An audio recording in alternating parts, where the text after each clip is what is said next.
Kingdom family, what's up? Hey everybody. I am so excited and so honored to be here with you.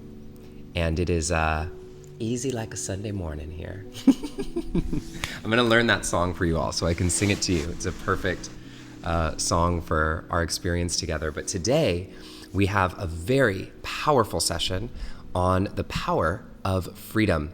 And I have a special guest here. Many of you know her. And we're in for an exciting conversation today. And this conversation is going to be about how to free yourself from the expectations that you have of your own self, the expectations that society has set upon you, the expectations that an old version of you had, so that you can fully step past the limiting beliefs that are in your mind about what you think is possible for your life and for the world, and step in to a new, freer version of yourself. And there's no better person to talk about this with us today than our special guest, which I'm just gonna let the cat out of the bag. It's Shelly Tygielski, y'all. It's Shelly. So Shelly's gonna be with us in a moment, and I'm so excited to welcome her back into the Kingdom stage.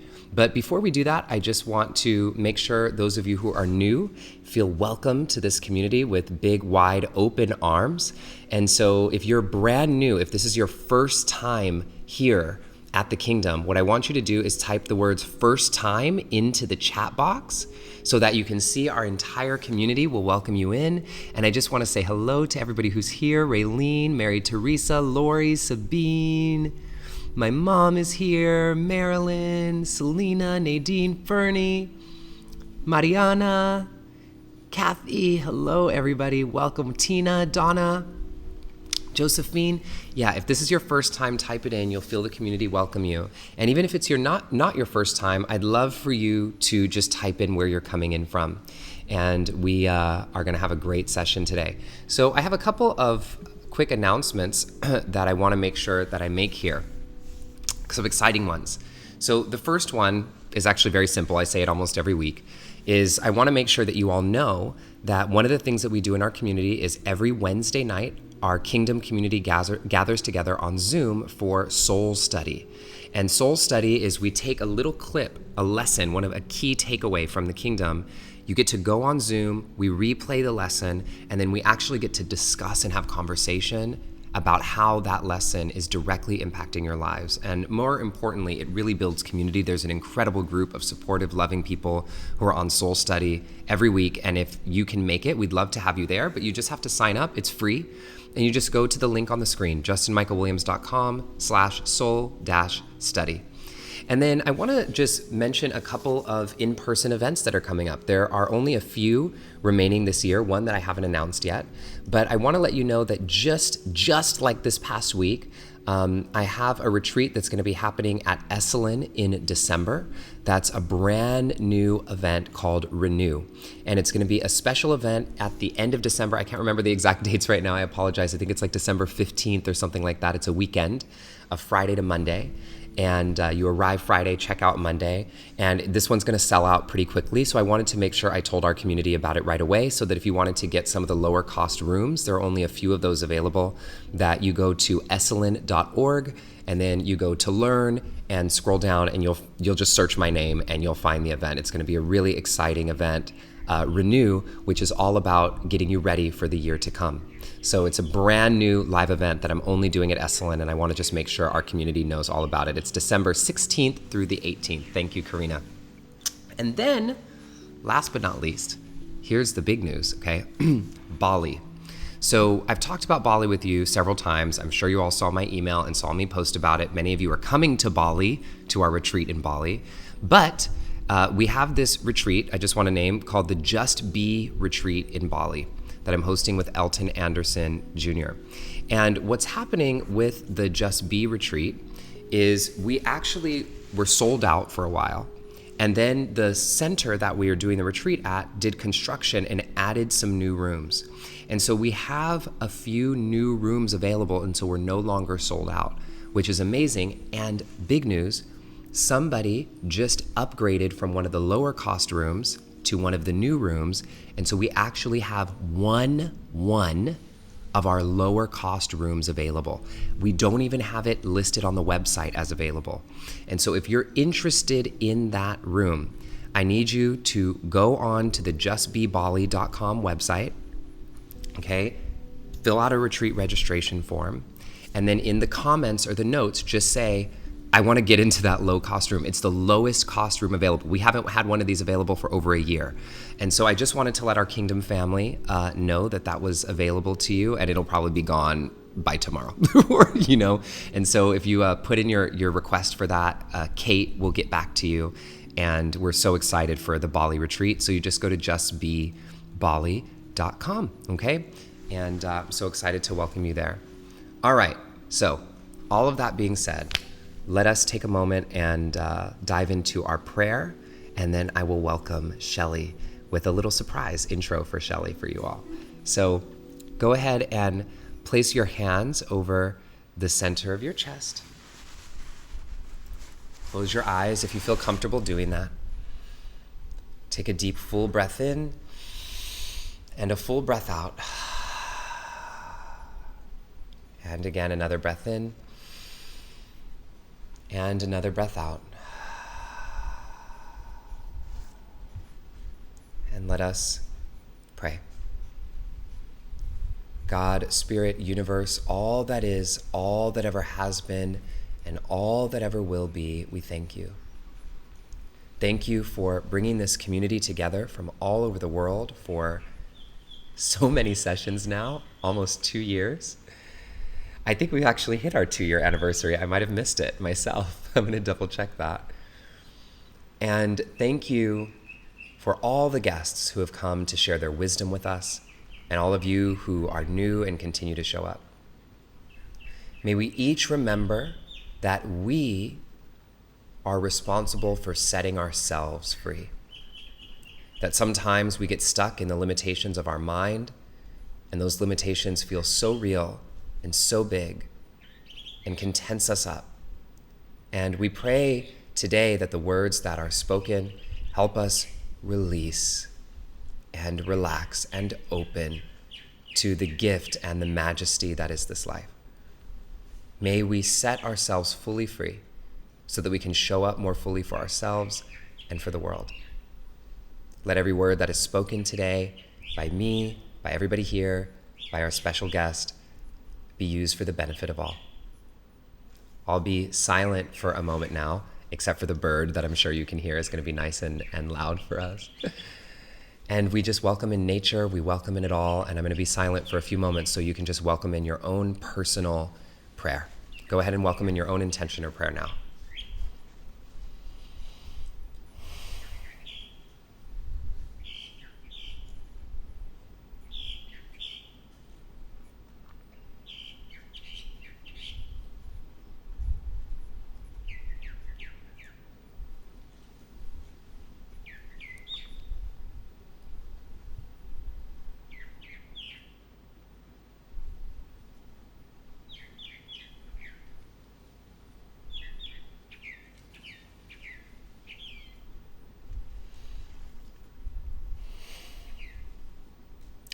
God, Spirit, Universe, all that is, all that ever has been, and all that ever will be, we thank you.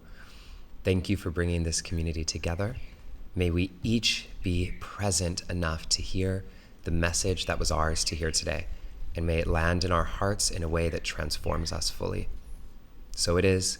Ashe, Aho, Salam, Amen, Shalom, Satnam, Awen, Om. Thank you.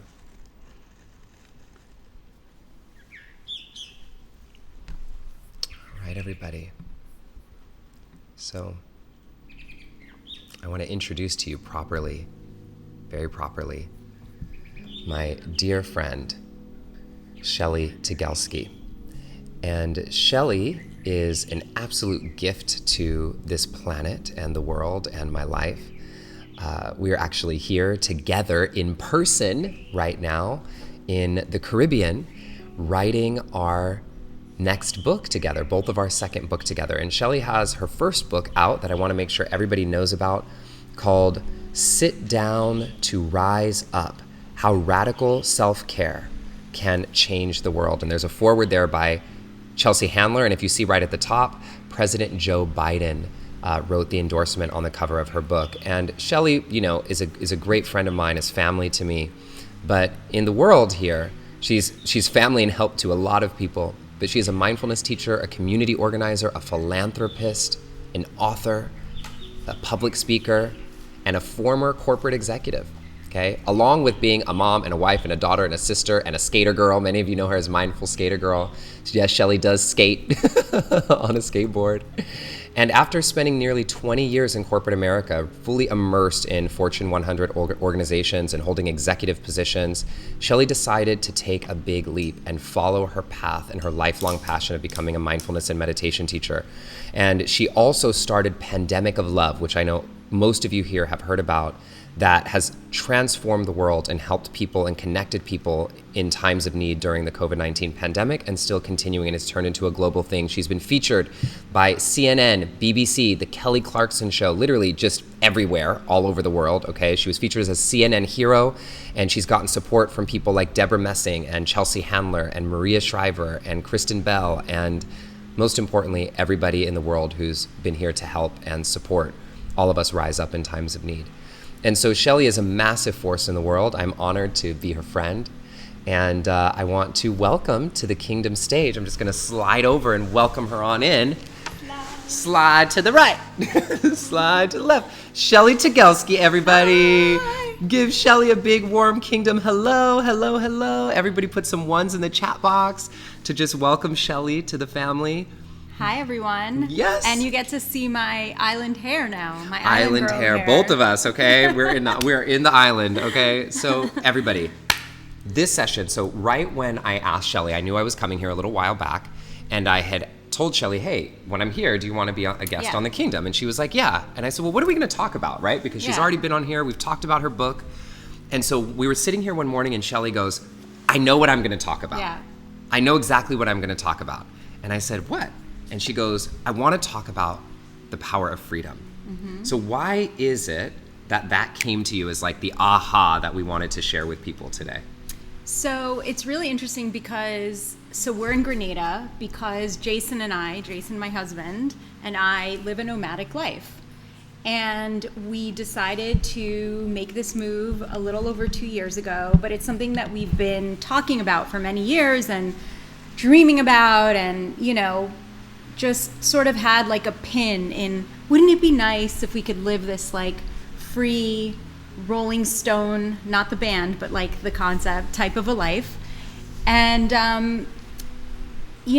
a lot of people are really intrigued and have asked us so many questions. I get so many DMs from people because we change locations every like 4 months or so.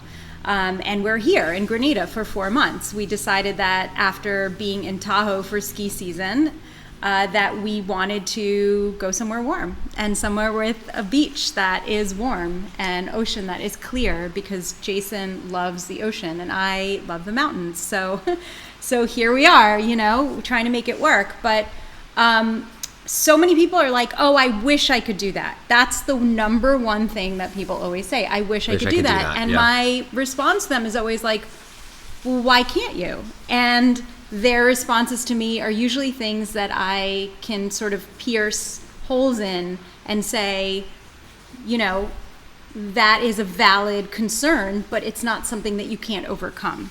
So there are very few things that really would limit, a person from actually going after this type of a lifestyle, or in general, all sort of dreams and aspirations that we have. And that's the thing that I think is really important about this when you talked about this topic with me, is like, yes, it can be about, so I'll just ask all of you, those of you who are here in the chat box, put some ones in the chat box.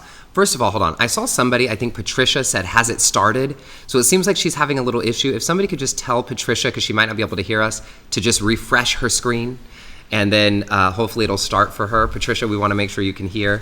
And so I want you to put some ones in the chat box if you have a desire in your heart to get up, move out, travel, see the world, and live a little bit more of a nomadic lifestyle, even for a short period of time. Just put some ones in the chat box, and we're going to see.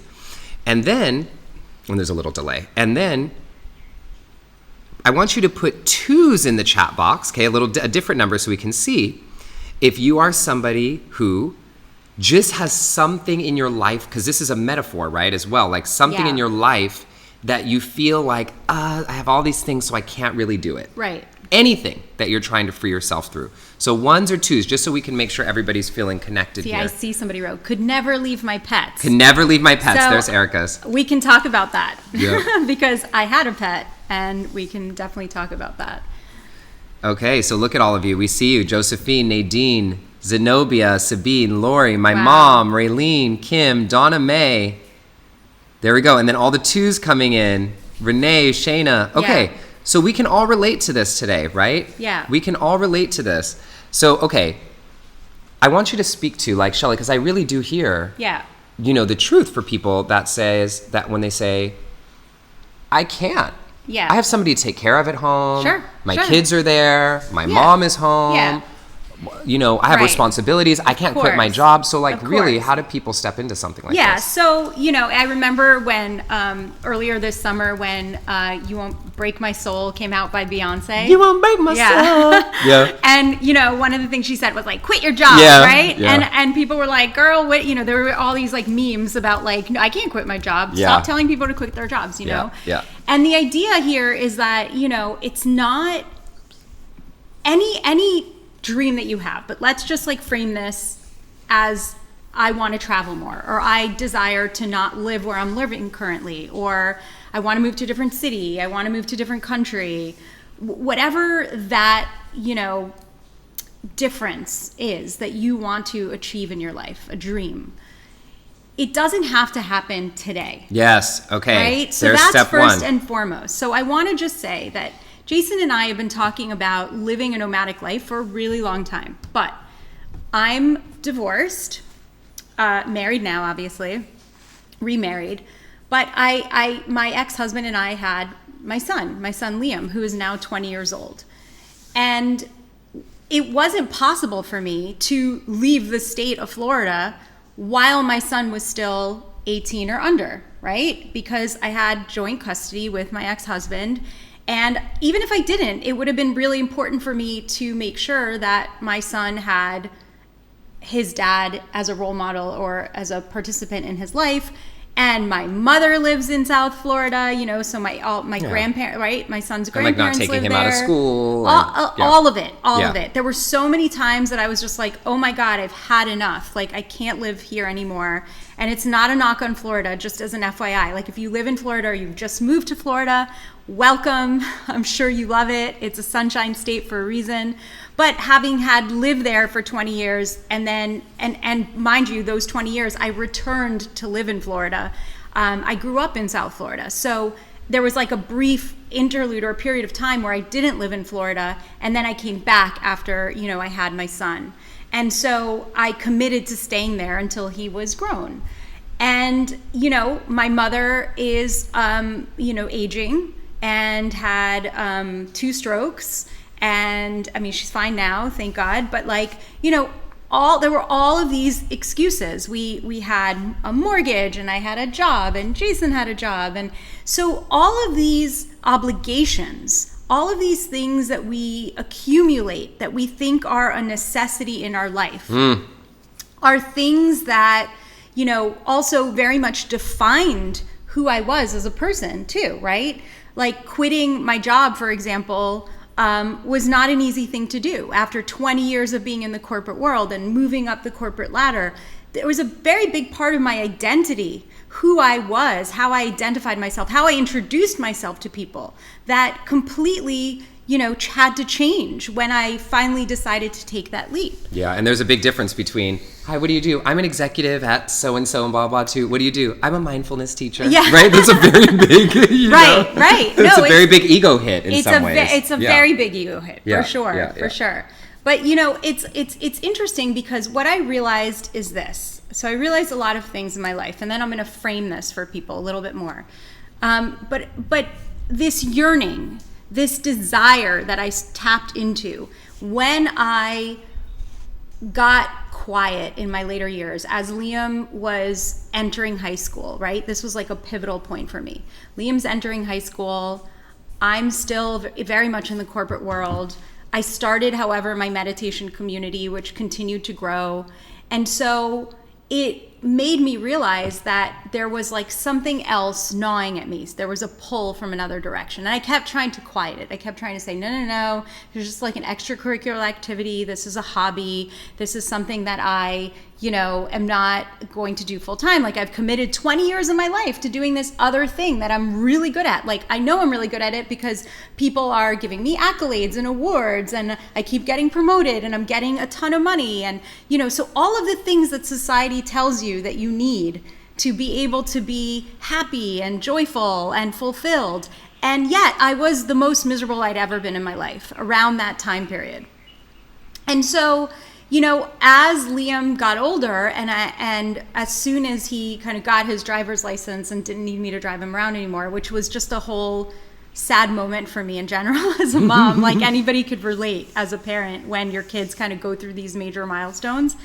But at any rate, I realized like, okay, I have a little bit more freedom to sort of explore, and I have a little bit more time in the morning. I don't have to like rush out to get him to school. I can like spend a little bit more time meditating or a little bit more time journaling or a little bit more time just like investing in myself, in my dream, right? Yeah. And I didn't really know what that dream was. It's not like I had this like absolute, other people are also afraid of like saying like, well, I don't really know what I want to do, or I don't really know where I want to go, but all I knew was that I didn't want to be where I was. Okay, and that's a big thing to admit to yourself, right? In the moment. So I'm just going to ask you all to just drop into your heart with compassion, okay? Just with compassion for yourself, so you don't have to feel like you have to turn your life upside down right now, but just place a hand over your heart and take a breath in and take a breath out.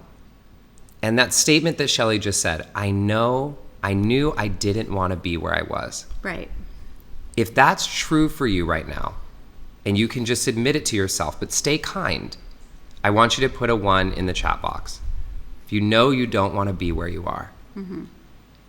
And then we'll just hold a loving, compassionate space for that. So Shelly, okay, so you got to this point. I get to this point, and I know that something has to change. If I could describe it in a metaphorical way, I felt like, ironically, like a crab, and that's like a whole inside joke, but I felt like a crab that had outgrown its shell, like a snail that had outgrown its shell. I felt like I was busting at the seams, and I was like constrained, and I knew that I had to like break free. I had to break free from what was the house that I was in, whether it's a physical house, a metaphorical house, the cage of my job, or the life I had built for myself. But I didn't know what came next. So I had to make this decision. I had to make a decision to break free from that shell, from that cage, however you want to, imagine this metaphorically. And that's terrifying because you're naked. You're like, you're suddenly without all of these things that provide you with comfort, with security, with an identity, with, all of the societal like norms that people approve of. And so you're suddenly in a free fall. You're in this state of free fall, and you are terrified. But also, when I finally made the decision, and by the way, this took me 3 years. This wasn't like, I'm going to quit my job. This was a decision over the course of 3 years that I decided to work through the contract that I had at the place where I was working, spend an extra 6 months transitioning it over to a different person so that I was in integrity with how I wanted to leave that position. It wasn't like you were just irresponsible and blow up your life. No, right? I didn't. I have so many other responsibilities. Again, like, yes, we had a mortgage. I had financial obligations. My son was like at the time in a private school that needed to be paid for. Jason and I helped to support my mom with a lot of her bills because she's not working full time anymore, and nor should she. But all of these obligations and people that were dependent on me, right? And I also felt to some degree that I was worried about a lot of my employees who left other companies to come work for the company that I went to when I left, the previous role I was in. And so I wanted to make sure that they were okay, and that if they decided to stay where they were, great. And if they didn't, I would help them transition out. So I had all of these, people that I had to take care of before I could quit my job. And I had to also plan for the fact that I was going to make less and or no money for a considerable period of time, right? So for years, Jason and I, probably for 5 or 6 years leading up to this point, us talking about it, started to, consolidate our debt, get rid of just the excess, right? So somebody had asked us, like, what did you do with all your stuff? Yeah, well, I'll talk about that in a minute. But like now I'm talking about baby steps, incremental steps, right? Yeah. So we started to, we moved from a house that was like 3,000 square, we're 3 people. We lived in a house that was like 3,000 square feet with a 2-car garage, and we moved to a house that was like 1,200 square feet with a 1-car garage, and a backyard. And we, downsized in terms of like our cars. Like in order to move, we had to get rid of like half of our stuff. And then once we moved, I realized even then I had to consolidate, get rid of stuff.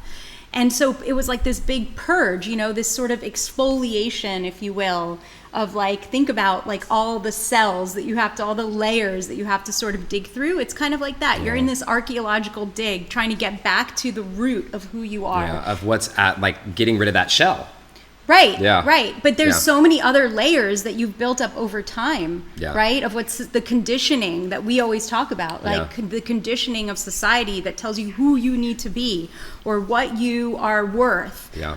And you sort of have to start this delamination process of getting rid of that. So it was just baby steps. It was baby steps. And sometimes I felt like, am I ever going to get there? Like, am I ever going to actually get to this life that I desire, that I want? And many times I thought, it doesn't look like it, there are these moments where you have doubt. You have a lot of doubt, Well, and this is so important. And this is why I'm so happy you're sharing this, because people look at your Instagram or my Instagram and you, and here we are in Grenada at the ocean. Oh my God, look at your life. Yeah. Right? And so it seems like abracadabra. Like, look we're how, trust fund look babies. how, look how lucky Shelly is. And look how lucky, whatever. And that's not the way it happens. And so what I want to really make sure I'm pulling for people, because what I'm hearing from this is by kind of making a commitment that it was gonna happen.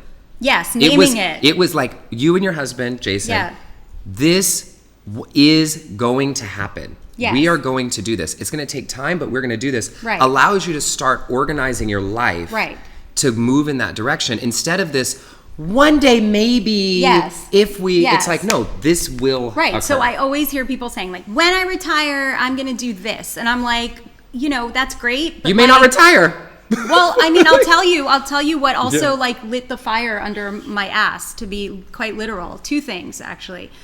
My best friend in the whole world, like a sister, died of ovarian cancer.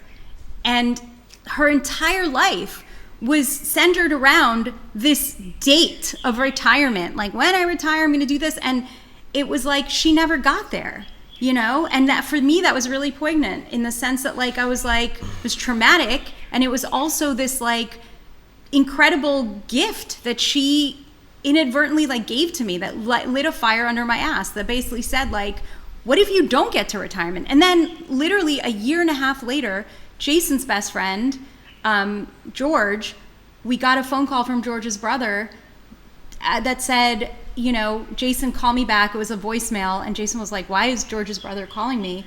And George, who was barely 60 years old, had died of a massive heart attack and wasn't found until like days later, because he lived alone in his apartment when he didn't show up to work. So it was like, and he was 2 years away from retirement. And so, no children, was divorced. So, now his entire family and his nieces and nephews, which is great, but get to enjoy the fruits of his labor, And so I was like, tomorrow is not guaranteed. And I know we all know this. I know we all know that there is a timeline. And I'm not saying that everybody should go out and quit their jobs and like do this, live a frivolous lifestyle. But what I am saying is that, we often defer so much of our happiness. We defer our dreams.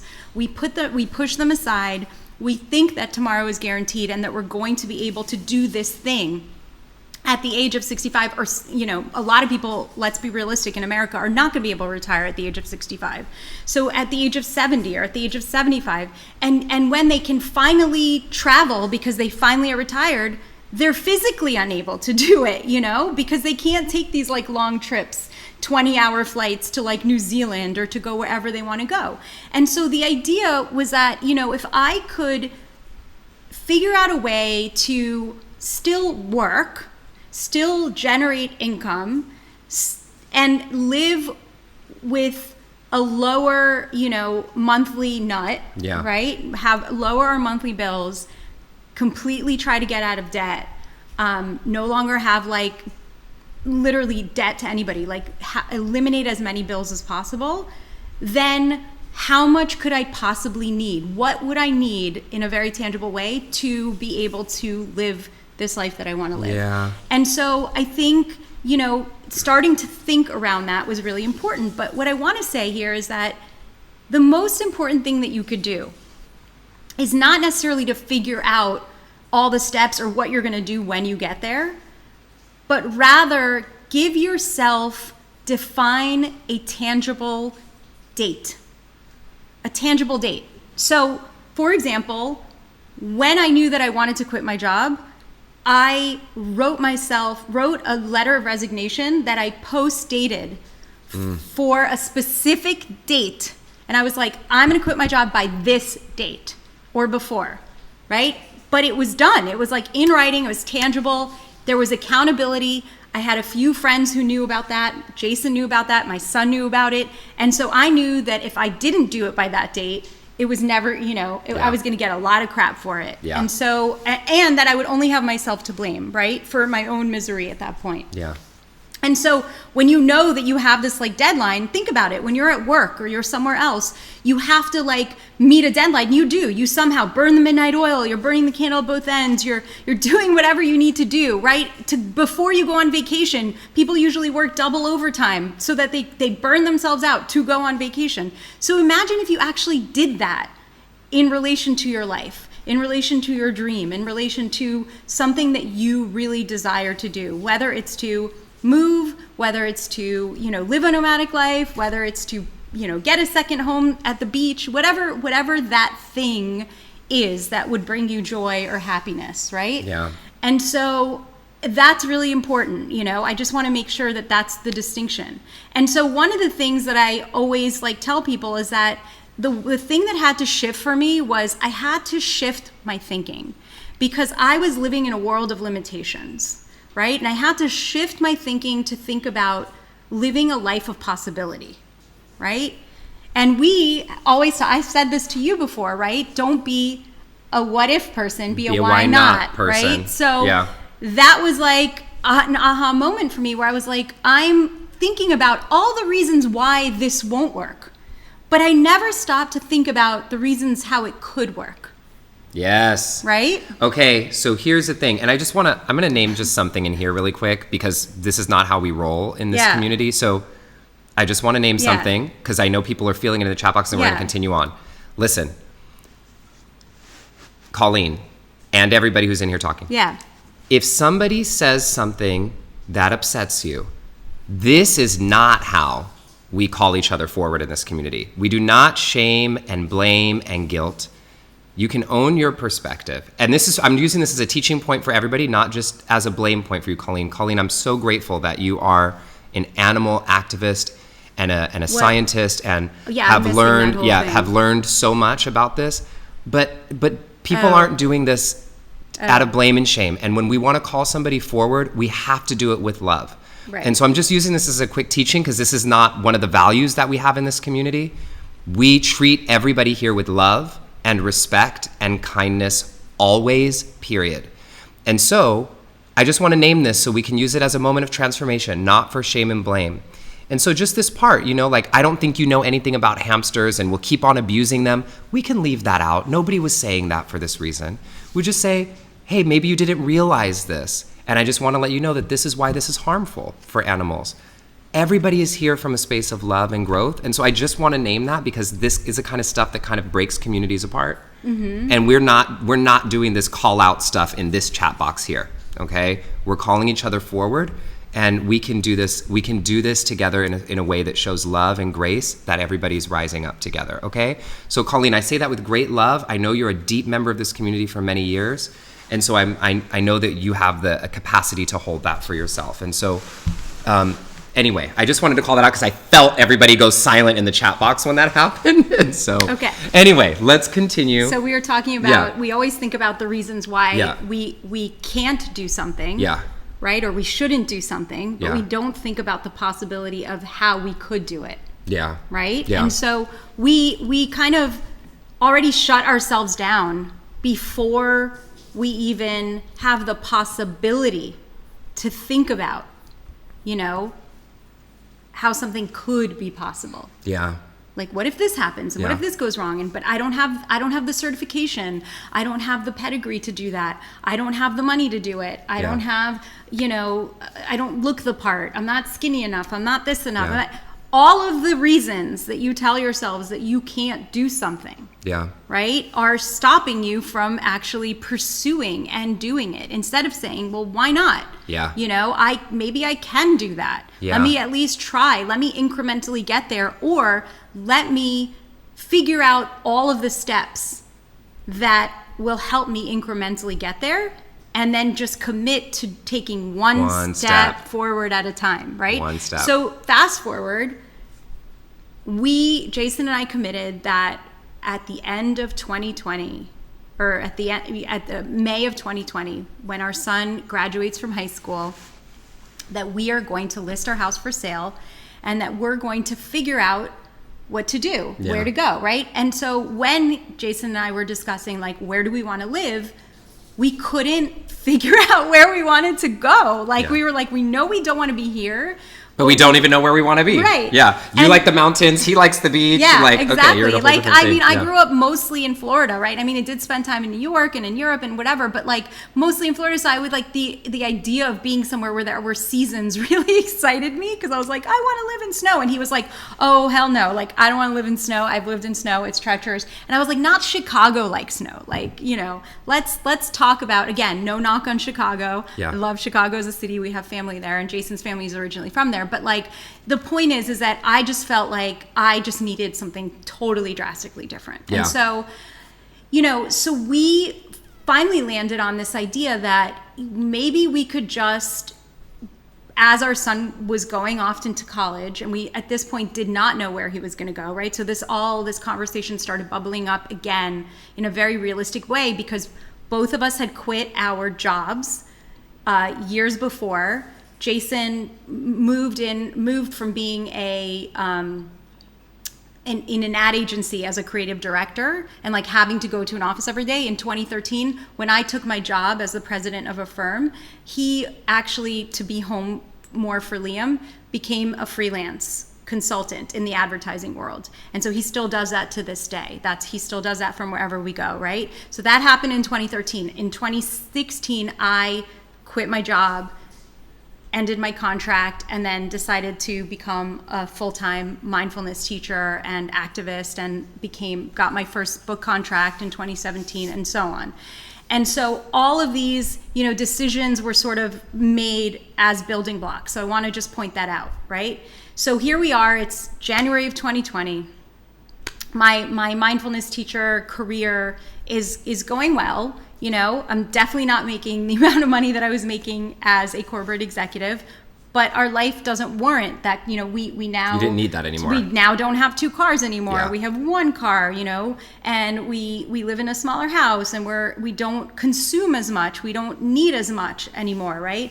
So all of these things that sort of like started playing into our life, and we were like, okay, Liam's graduating. Once he decides where he wants to go to school, we're going to sort of figure out our life. And around like April of 2020, Liam decides that he's going to California. But what happened the month before that? We all know the pandemic. Right, exactly. So people were like, people who knew kind of our plans were like, well, like, you're not going to sell your house now, right? I mean, there's a pandemic. Like, where are you going to go? Like, you can't even go anywhere. It's a scary world out there. And we were like, no, we're still doing it. Like, the universe will decide. We're going to put our house for sale. And you know what? If it doesn't sell for 6 months, or if the market like totally tanks, which it didn't, it actually did the opposite in terms of the housing market. But like, if the market tanks, then that's fine. Well, we're content where we are. We're okay. But we will still do what we said we're going to do. We held ourselves accountable. So we put our house for sale in May. Liam decides he's going to go to University of California in Santa Cruz.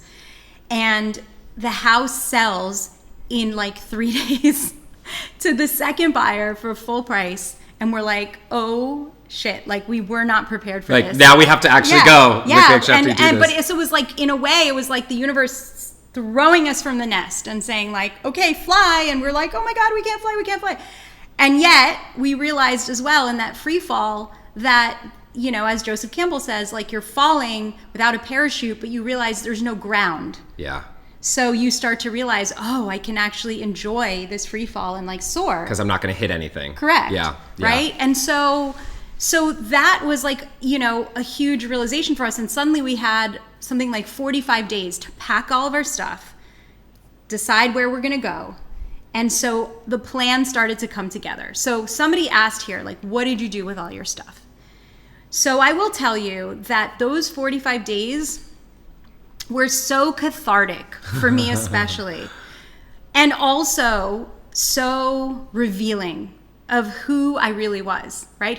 Not who I thought I was, not who I thought I was proud of, you know, who I represented and like what I was representing into the public, but actually like, it was like a huge mirror in front of my face. And I was like, oh my God, I'm so not the person I'm talking like, think that people think I am in terms of like, you know, coming from like a mindset of like, you know, enough is a feast and we don't need, you know, especially again, as Pandemic of Love was starting to like, you know, gain ground and momentum, all of these sort of themes, the same themes of like, how much does a person really need? Enough is a feast started like repeating itself again and again in my mind. And so I was purging. We started to go through things and thinking like, what do we want to sell? What do we want to give away? What do we want to keep? And we wound up giving away and or selling 80% of our belongings. Wow. Right? At least, maybe more. 80% of our belongings. And I guarantee you that if I go back now, probably I would have gotten rid of way more. Right. Yeah. There were things that I was just like, oh, I don't think I could part with this, you know? And certainly there are even clothes that I packed. I'm like, why? Things that I'll never fit into again after the pandemic, for sure. and like entering perimenopause, you know? So like all of these things that like, you know, we started to like get rid of. And I thought to myself, there was a moment of actual disgust. Like, I think I even at that time, like, shared with you, I was like, I'm so disgusted with how like, much stuff I have. How much, like, why? Yeah. You know, like, especially when you start going into, like, that closet that you never open, or the closet in the guest room, or the garage, things that you put away that you're like, oh, and then you forget you even have them, and you're like, why do I even have this? Why do I even have this? And, like... Yeah. What am I holding on to? Yeah, exactly. Yeah. Or why did I even buy it in the first place? Right? Like, it's like, you know, in Yiddish, we say tchotchke. Like, it's a tchotchke. It's like a I don't know, like junk. Like, why do I have it, you know? So after I sort of emotionally had to go through that exfoliation, that delamination process, you know, we wound up putting the things that were really sentimental, things that mean a lot to us. So what kinds of things? Obviously photographs, paintings, like a lot of the paintings in the house were things that I painted. My husband and I play the guitar, and I will tell you that I only have one acoustic and one electric guitar, but my husband has like, I don't know, like 42, no, not that many, but like a crazy amount. And so those things that were really sentimental to him as well, you know, those types of things were the things that we put away. But like furniture and like, you know, and books, we took books that I would not sell or get rid of. I was like, nope, because wherever we wind up, eventually, like the one thing I know is that I want like my books. I want a library and I want to have my books. But other than that, like everything else was like, okay, it's a free for all. Like I remember it. I took a picture of it and like get rid of it, just start purging. And I felt lighter and lighter and lighter as the days went by. Yeah. And the day the moving company came, and we were like, at that point, we already had a plan in place. And what was the plan? The plan is that Jason and I, months before, decided to write down 6 or 7 locations that we had visited in the past or had always wanted to visit, but mostly places we had visited that, you go on like a vacation for like a weekend or a week and you think, this is a great place, I could live here, but you're on vacation. So like, really, you're not actually could you living live there? there? Yeah, exactly. Like, you don't know the realities of like what it is to actually live there. If you're working and if you're still like kind of living your life of routine, right?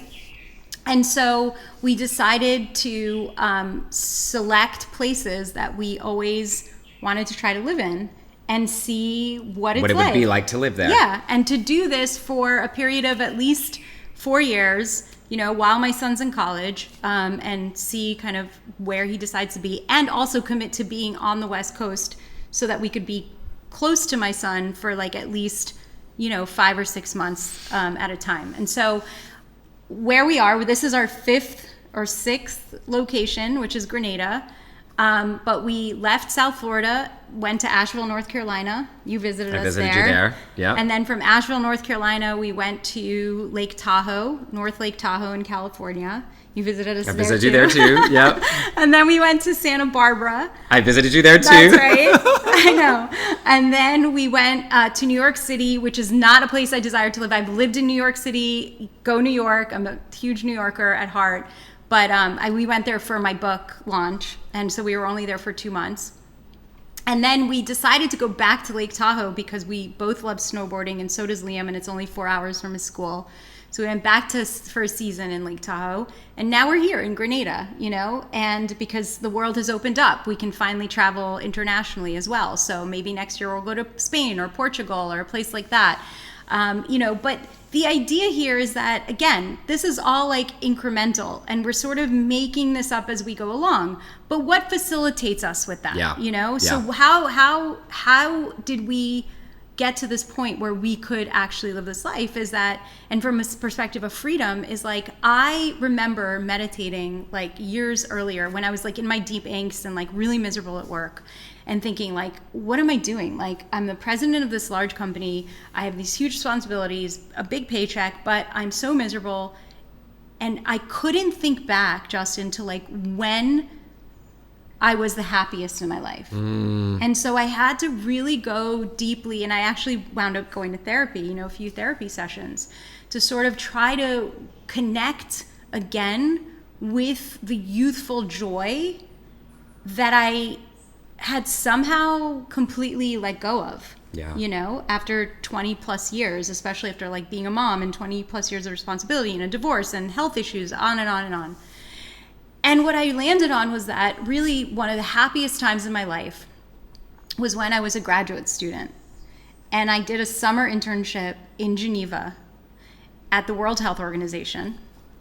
And I lived in this communal housing setting, and I literally ate ramen noodles, like 2 meals a day was my ramen noodles. And like my lunch was like free at the cafeteria, at the UN cafeteria. So like lunch, I would totally like chow down, and like I ate my like ramen noodles, sometimes even for breakfast, believe it or not.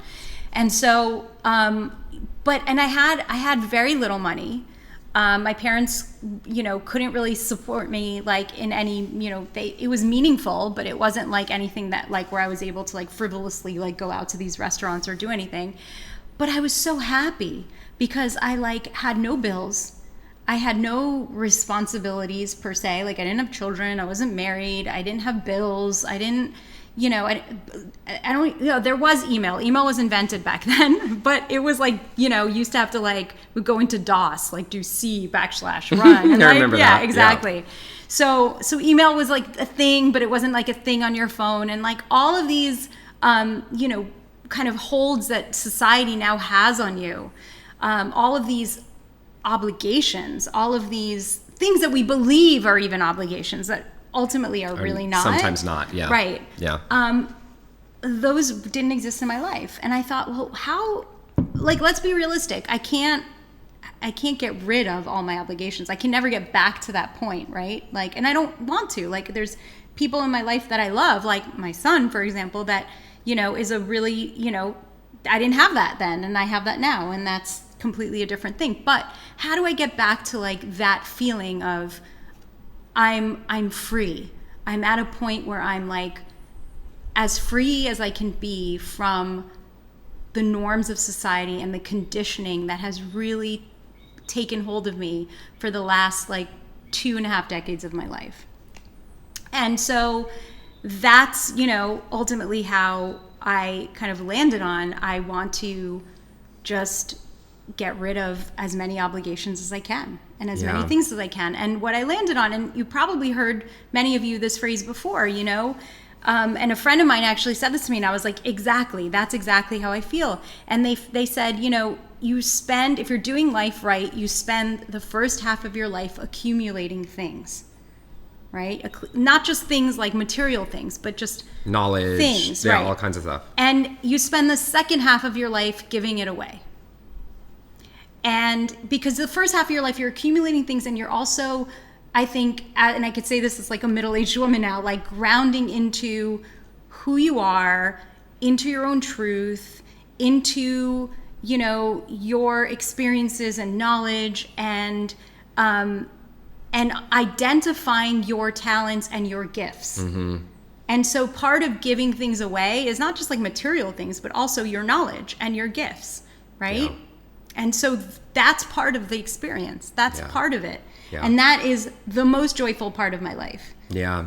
No, and Shelly is the master at giving now. That's my love language. That's her love language. It is her love language. So I'm looking at the time. Yeah. And I want to pull a few, because we've had so many threads. Okay. And I want to that I haven't read at all because I can't even see that far. It's okay. I want to pull on some of these threads to like be to give some very clear takeaways for people. Yeah. You know what I mean? That they can just like hold on to, because I think these takeaways are things like I'm like cheating and looking at your things. I do want to read from this one thing. And so I want to have these takeaways for people, because what I think is powerful is it can apply even if the thing that you want for freedom has nothing to do with moving around the world. You know what I mean? Even if you're super happy with like where you are, where you live, your community, there are drawbacks to the way we live too, right? Yeah. Like I used to I was really grounded and rooted in community, and suddenly like I don't have that. Right, because you're moving from I'm place moving to place. From place. And it's not, I mean, we always have people visiting us, as you know, but it's like, it's not the same. Yeah. Right. So, and I'm farther from my mom, and like, so we had to make like, allowances in that sense. But so there are drawbacks. I don't want to just like paint a rosy picture either. But so I'm reading finally, and I've been meaning to read it for a long time, but I was writing my own book, so I couldn't, I was like, I'm not like getting into reading this, but I'm reading this book, Sapiens, which many of you may have heard of, A Brief History of Humankind. And this one Is this the one you read to me yesterday? Yeah, this one section I flagged because I was like, yes, exactly. Listen up, y'all. Because I'm like, how did we get here, And he actually, the author, Yuval Noah Harari, who's Israeli, brought this up. And he talks about how, we used to think that the agricultural revolution was like the pivot of like society, like humans, human mankind, like the Homo sapiens, right? That we finally like were able to like live this domesticated life, and like the agricultural revolution changed everything. And yes, it did change everything, but not necessarily for the better. What he's saying is that actually foragers, people who were hunters and gatherers, lived a much better life, much healthier life, had more work-life balance. They got less diseases because their form of nourishment was far, more diverse than eating wheat and like other crops, all the time. And one of the paragraphs that I want to read to you is this. He says, "The pursuit of an easier life resulted in much hardship, and not for the last time. It happens to us today. How many young college graduates have taken demanding jobs in high-powered firms, vowing that they will work hard to earn money that will enable them to retire and pursue their real interests when they are 35. But by the time they reach that age, they have large mortgages, children to school, houses in the suburbs that necessitate at least 2 cars per family, and a sense that life is not worth living without really good wine and expensive holidays abroad. What are they supposed to do? Go back to digging up roots? No, they double their efforts and keep slaving away. One of the history's few iron laws is that luxuries tend to become necessities and to spawn new obligations. Once people get used to a certain luxury, they take it for granted. Then they begin to count on it, and finally they reach a point where they can't live without it. Let's take another familiar example from our own time. Over the last few decades, think about this. We invented countless and time-saving devices that are supposed to make life more relaxed. Washing machines, vacuum cleaners, dishwashers, telephones, mobile phones, computers, and email. Previously, it took a lot of work to write a letter, addresses, and you had to address it, write it, stamp an envelope, put it in a mailbox. I mean, all of these things, right? And he goes on about like how all of these things that we thought were going to save us time actually made our life more complicated. And we started using the time that we saved not to like relax savor, and enjoy, not to enjoy our life, but to actually be more productive. And it's like this endless pursuit of like the finish line. Like you see the finish line, but then somebody says, oh, no, that's not the finish line. This is the finish line, right? It's like climbing a mountain and thinking that that's the apex, that's the pinnacle. And then you get to that mountain, you realize, there's another mountain right there. And I have to like start descending and then ascend again. And so that's the thing, is that we're in this like pursuit, this race all the time. And, it's really debilitating. I think a lot of us are also living in this like trance where we don't even realize that that's the case. And so I didn't realize it for a really long time until, again, like I said to you, I didn't know what was missing. I didn't know what was gnawing at me.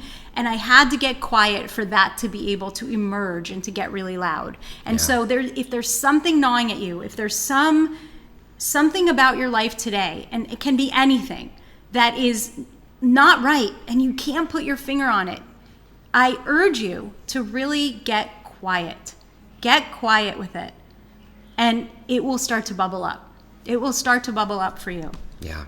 And so these are the 5 things that I wrote down. Okay, we want you to type all of these in one by one, okay? I thought about this and I thought, what's the power of freedom? How can we become free from the conditioning and what society has in terms of expectations of us?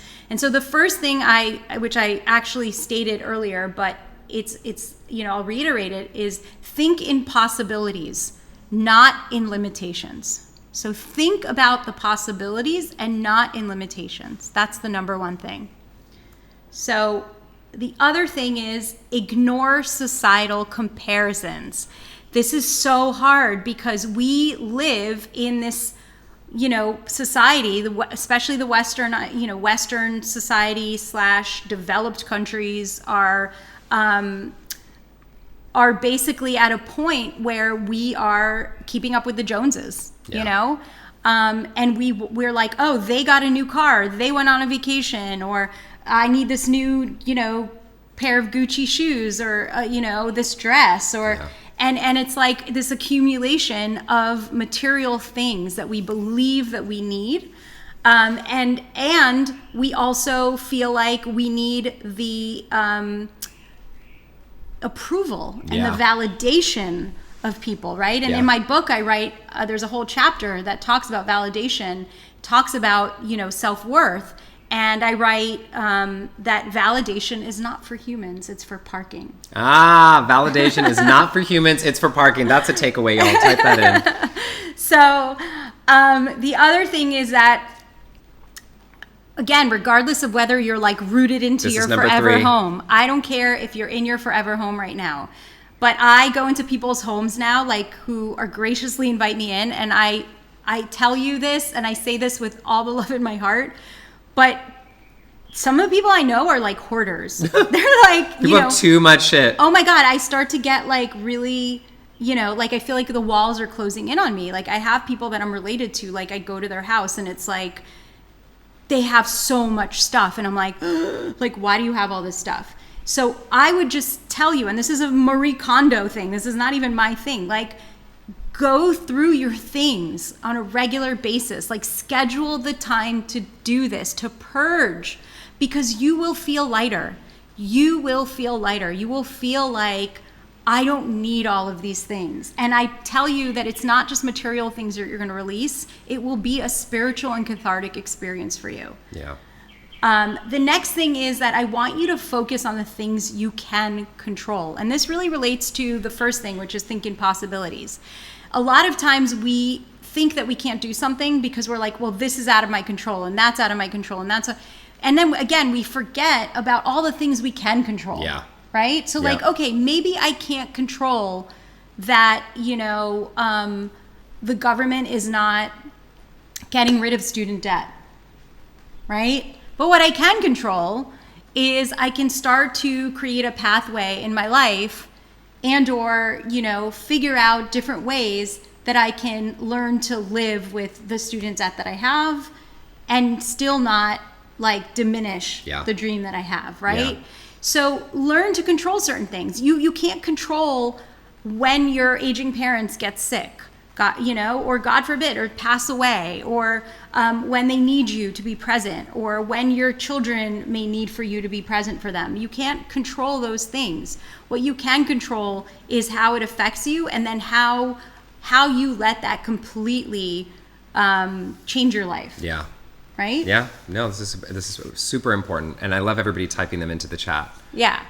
And the last thing is this is so important, is be comfortable with being uncomfortable.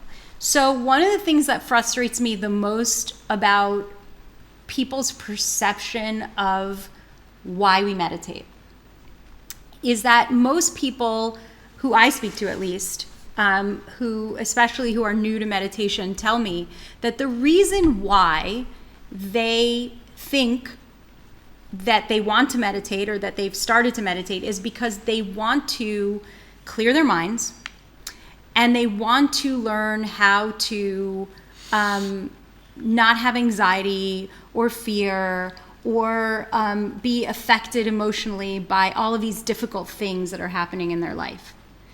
And what I try to remind people of is that actually meditation is a superpower for many different reasons. Practicing it is. And one of those reasons is because it's not that we want to escape difficult emotions and difficult things that are coming up for us, but rather we learn how to be with, how to sit with, how to process, how to lean into the difficult emotions that we feel. Yeah. Right? So I felt terrified many times. I felt fearful of like the future because, as human beings, we are conditioned to fear the unknown. Yeah. We don't know how to sit with that. We're like, no, I want to know what comes next. And so what I learned to do through this process is to learn to sit with the difficult feelings that I was having and learn to be comfortable with what made me uncomfortable. Right? Mm-hmm. Mm-hmm. This is like, so I think for me, one of the main things that I'm pulling here is that this kind of editing process with these 5 steps, 5 takeaways that Shelly really gave us, allows us to go through so many parts of our lives and see where we're not allowing ourselves to be free. Mm-hmm. And I really love the part about focusing on what you can control. Yeah. And focusing on possibilities instead of limitations. Because that's the only place that you have control. Yeah. Right? Is when you're focusing in on the space where what is possible instead of what isn't possible. And we spend so much of our time saying, oh, well, I want to move to whatever, but I can't because this, and then all you're focused on is all the reasons you can't. Yeah. We don't focus on the times that we can, right? Or the reasons, the ways that we can. So even, for example, I'm thinking of, somebody might say, well, I want to move and go live in this beautiful place, but I can't because of all these things, because my kids are in school, because this, because that. Okay, well, this is just an example, right? Yes. Okay, well, could you 3 months of the year in the summer? Right. Do you know what I mean? When your kids are not in school, could you, like you said, after they graduate, what could you do instead of all the things that you can't do? And so this becomes really powerful and important to me for so many ways. I want to just ask you, Shelly, before we close out, and we have a little surprise video that we want to show you all. So don't leave yet. Is there any last thing that you didn't plan to say that's like coming to you now that would feel important to tell people to wrap this up? God. And now I'm like scanning my brain to say something profound. No, you don't have to. You could I know. no. Yeah. But I mean, you said amazing, powerful things. Yeah, so I just want to well, like leave a little space for that. Yeah, if I mean, anything. I just, it makes me incredibly sad when I see that people aren't living to their full potential. And that, we're playing small. And that we're stuffing ourselves, or we're allowing other people to stuff ourselves in a box. A box that we didn't even make, right? It's like this box that society or somebody kind of drew for us and said, like, this is where you fit and this is where you belong.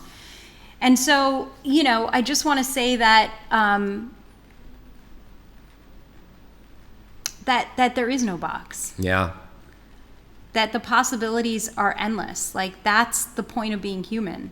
Like, we are limitless. And in order to be able to even live a life that comes from a place of possibility, you have to believe that there are no limits. Yeah. That there are no limits. There is no box. And so, the only box that there is the box that we're buried in, when we die. That's it. And so right now you have to live a life that is not boxed in. Whatever that means for you. Whatever that means for you. Mm-hmm. And I also want to say, look how cute we are together. Oh, we are. We actually are. That's cute. So, I know, I just looked at the screen like, Aww. I know. Oh. So, everybody, I know as you're listening to this, there's something arising in you, right? And what I want to invite you into is to just open to it. Some of you are going to have something arise that allows you to make a big change in your life. Some of you are going to have something arise and you're going to feel a little stressed or stuck for the moment. Stay in this message of what's possible. Stay in this message of it doesn't all have to happen right now, but it does have to happen, or it can happen. And so I love this community. Aren't they Let's great? start the unboxing. No box, no limits. box, no limits, hashtag. And so this is it, and so take the next step, make a plan, make it happen. Yeah. Like, don't wait. Don't wait. Because you don't even know. Incrementally. Baby steps. Every day, just chisel away. Every day. Think of the statue of like David, if you've ever been to Italy, if you've ever been to Florence. Yeah. And you're like, oh my God, it's a masterpiece. It was literally a slab of marble. Yeah. And it's just chiseling away. Just believe that you're going to create this masterpiece that is your life. You are a masterpiece already. But believe that you can get there and just start chiseling away, but commit to doing a little bit every single day. Yeah, and that's why, and what I'm thinking, Shelly, is like, let's say life does get cut short. I would say at least it got cut short while you were walking in the direction of where you wanted to you go, were in and the pursuit. not cut short while you were waiting. Correct. For something waiting to happen. on the sidelines. Waiting on the Right. sidelines for it to happen. It got cut short while you were powerfully walking in that direction. That's right. Right? And so that's like a very different feeling than cut short while you were, waiting for things to happen. And I just want to say one more thing for people who are parents here, our children, our grandchildren, and actually if you have nieces and nephews, whoever that looks up to you, right? They're watching you. So you're modeling for them the possibilities. And if they see that life is just this box, as many of our parents modeled for us, maybe because they didn't know better, which is, things have changed a lot in many generations. But you also think about how sad you would be if your child or your nieces, would be like, no, I can't do this or whatever. You would tell your niece, yes, you can do can. anything you want to do. You can go to the moon. You can go to Mars. You could do this. But yet when we look at ourselves, we're like, no, I can't do that. Yeah. And that's just sad. When did we lose that? So how do we get back to that frame of possibility? You've helped us get there today. You've helped us get there today. So, all right, everybody. So I want to do our closing practice and then a little surprise for you at the end that Shelly and her husband Jason made for us. And so in every single one of our sessions, we end with something called a golden nugget. And I know there's some new people here, so I just want to tell you what it is. Actually, I'll just guide you through it. So go ahead and just place your hands over the center of your chest. Close your eyes. Take a deep breath in and a breath out. And if you could think of one key takeaway, just one, because you're not going to remember everything from this session. Shelly shared so much with us. If there was one key takeaway that you could take from this session that could just drop in and anchor into your heart, that you could remember and embody as learned wisdom, integrated wisdom, what would that one key takeaway be? So just think about it for a moment. And then repeat the words of that takeaway in your mind for about 25 seconds. This helps it get into your long-term memory. Just repeat it, keep repeating it. And then take a breath in and out and open your eyes and type your takeaways into the chat box. My takeaway, so I'm going to ask you, Shelly, first, actually, because sometimes I know when I'm teaching, I will sometimes get something for myself in what I'm saying. Do you know what I mean? Like, it's like I'm talking, I'm like, oh, that's for me. Did you have a takeaway from your own? Besides that we're cute? Yeah. Yes, besides that we're cute. Because that was like a big Okay, if that's your takeaway, then no, great. I'm just kidding. Okay. My takeaway, actually, it was a reaffirmation for me. It was Yeah. an affirmation that, like, I am on the right path. Yeah. And I had to affirm, after all the drama of this week, Yeah. that I'm modeling Uh-huh. for my son. Yes. Yes. Yes. Yes. And then for me, yeah, it's powerful. So for me, it's that I've done this process a few times and I'm recognizing that I could go into another little edit. Do you know what I mean? Like Yeah. I'm in a transition right now. Yeah. And I can go into another little edit myself to just really check in because I am actually at a place Yeah. that I dreamed of. Yeah. And so now what? Yeah. Do you know what I mean? Yeah. And so I'm going to go through a little edit myself here. Nice. So which will be really nice. So I'm looking at all your takeaways, everybody. And as you keep those takeaways coming in, we have something very special to close out our session, and then we'll end with our closing prayer. Shelly and her husband, Jason. Jason is an amazing guitar player. He's Yeah. insane. Totally. And Shelly plays guitar quite well as well. And they sang a song. From the Allman Brothers, Yes. Justin's favorite band, who we learned about just now. I never heard of that. The Allman Brothers, one of our favorite songs is Soul Shine. Yes. And you got to let your soul shine is basically the main lyric. And you have to let your soul shine if you're going to live your truth. I think y'all resonate be with this free. song and be free. So I think you'll resonate with this song. Let it drop into your heart like a prayer. Here is Soul Shine, performed by Shelly and Jason Tygielski.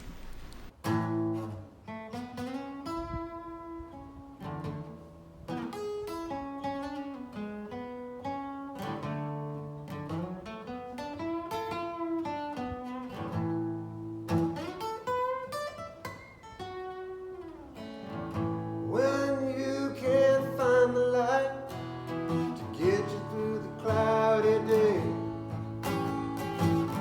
and the sun ain't shining bright, you feel like you lost your way. When the candlelight of home burns a little far away, you gotta let your soul shine. Just like my father used to say, he says, soul shine. It's better than sunshine. It's better than moonshine. And damn sure better than the rain. Well, hey now people don't mind. We all get this way sometimes. You gotta let your soul shine, shine till the break of day. Now when I was a young man, I thought I'd make it on my own. But life has a funny way of making a man feel all alone. Now when I feel that cold wind blowing through these old bones, I think back to what my father said. It says, sun in the darkness before the dawn, let your soul shine. It's better than sunshine.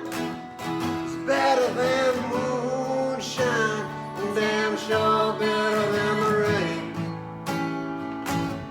Well, hey, now people don't mind.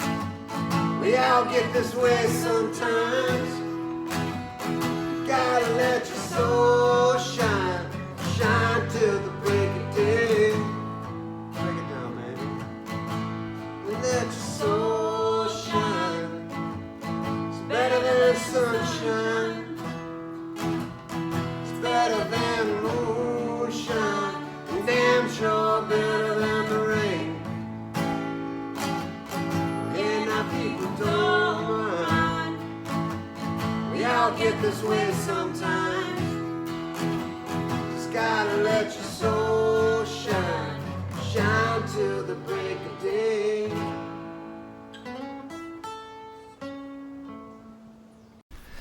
Here we are, letting your soul shine, everybody. We love you. Shelly and I love you. Hey, Shelly, would you lead our closing blessing? Blessing. A God. prayer, closing prayer. Man, you're just putting me on the spot. I am putting her on the spot. today. Sure. Okay. So Shelly's going to lead our closing prayer. Hands over the center of your chest, everybody. Close your eyes if you're comfortable.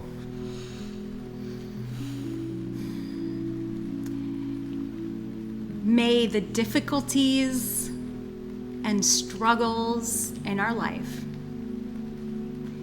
be what lights the way for the path forward. May we all have joy and happiness. May we live our truth. May we be free from suffering.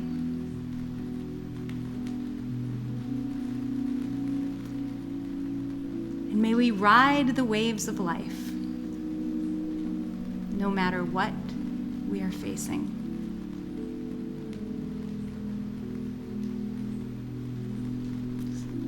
So it is.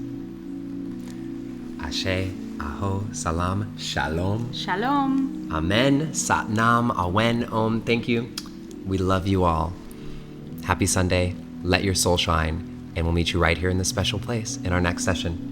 Bye for now, everybody. We love you. And hey. Yeah. Make sure y'all go check out Shelly Aw. and her amazing work and her book at Shelly Tygielski. There it is on the screen.com. Somebody type that into the chat box for us. All right. We love you all. This is the power of freedom, and we rise together. Together. Mwah. Bye for now, everybody. We love you.